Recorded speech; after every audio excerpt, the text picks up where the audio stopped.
C'est dans une ambiance de louange que le ministère international Croissance en Christ, situé au quartier Nzengayong, au Fromager, dans le 6e arrondissement de la commune de Libreville, avec la participation de ses ambassades, ont bouclé la convention 2020 ce dimanche 9 février.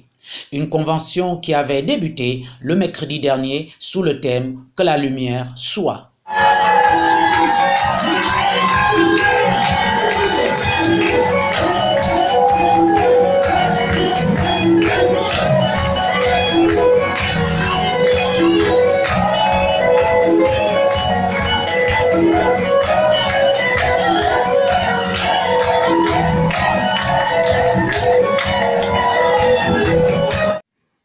Prenant la parole, le prophète Célestin David Ngonga, le leader du ministère international Croissance en Christ, a édifié le peuple de Dieu par une parole tirée dans le livre de 2 Pierre, chapitre 3, au verset 18.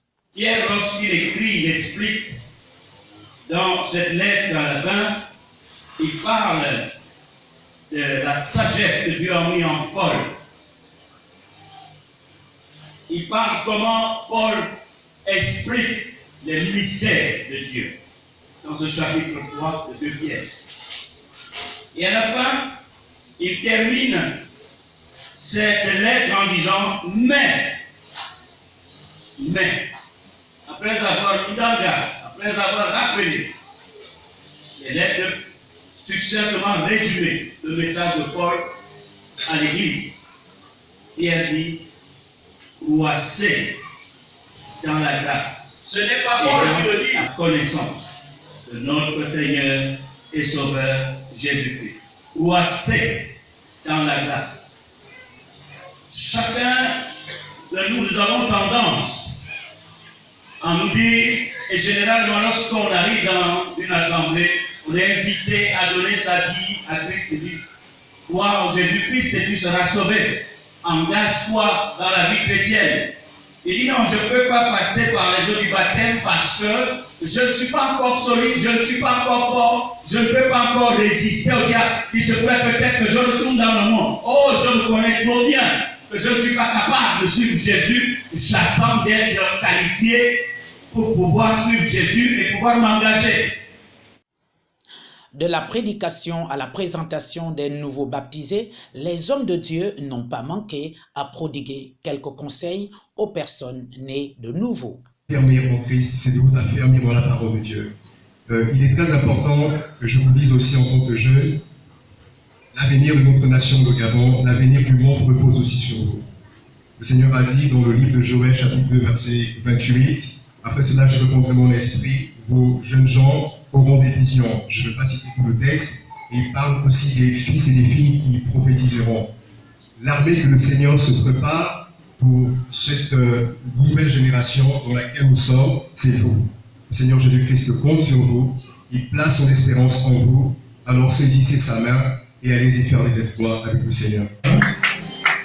Bien-aimé, la Bible dit, celui qui croira et qui sera baptisé sera sauvé. Et sachez-le, et ce matin, vous êtes déjà considérés comme sauvés. Alléluia. Donc là, vous allez marcher en nouveauté de vie. Car toutes les choses anciennes dans vos vies sont passées. La manière que vous viviez dans le passé, c'est que vous avez même hérité de vos parents en entrant dans les eaux du baptême. C'est-à-dire que vous avez suivi l'ensevelissement, la mort du Seigneur. En sortant, c'est tout béni, vous êtes ressuscité avec lui. Alléluia. Toutes les choses anciennes sont passées. Toutes choses sont devenues nouvelles dans vos vies. Alors marchez en nouveauté de vie avec le Seigneur Jésus-Christ. Allez influencer vos maisons dans le nom de Jésus, votre quartier dans le nom de Jésus, et même votre nation. Alléluia. La Bible déclare que la moisson est grande et il y a peu d'ouvriers. Désormais, vous faites partie de ces ouvriers. Vous êtes dignes d'être appelés les soldats de l'Éternel. Vous êtes enrôlés dans l'armée de Dieu. Alléluia. Parce que lui-même, il est l'Éternel des armées. C'est qu'il y a une guerre. Vous êtes maintenant des militaires, des soldats qui sont engagés dans ces 5 ans.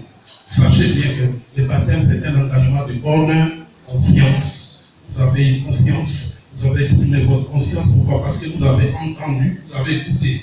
Parce que la Bible dit la foi vient de ce que l'on entend, et ce qu'on entend, c'est la parole de Dieu. Que Dieu vous bénisse, qu'il vous remplisse. plus davantage. Et n'ayez pas les regards à gauche et à droite. Regardez à Jésus, rien qu'à Jésus et seulement à Jésus. Mais sachez que dans votre parcours, il y aura toujours des combats. Il y aura des moments difficiles. Mais tenez ferme à votre foi. Alléluia. Car la Bible dit, celui qui vaincra, à lui on lui donnera une couronne de gloire. Que Dieu vous bénisse au nom de Jésus. Il faut souligner que pour cette manifestation, le peuple de Dieu a été invité à prendre part à la table sainte dressée pour la circonstance. J'ai reçu du Seigneur ce que je vous ai enseigné.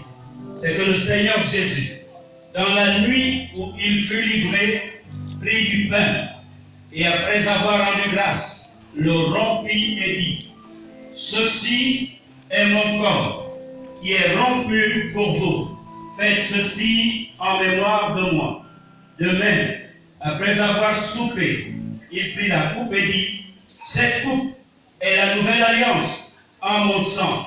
Faites ceci en mémoire de moi toutes les fois que vous en boirez. » La fête était belle dans l'ensemble, comme pour joindre l'utile à l'agréable, un agapé était offert à l'assistance venue nombreux.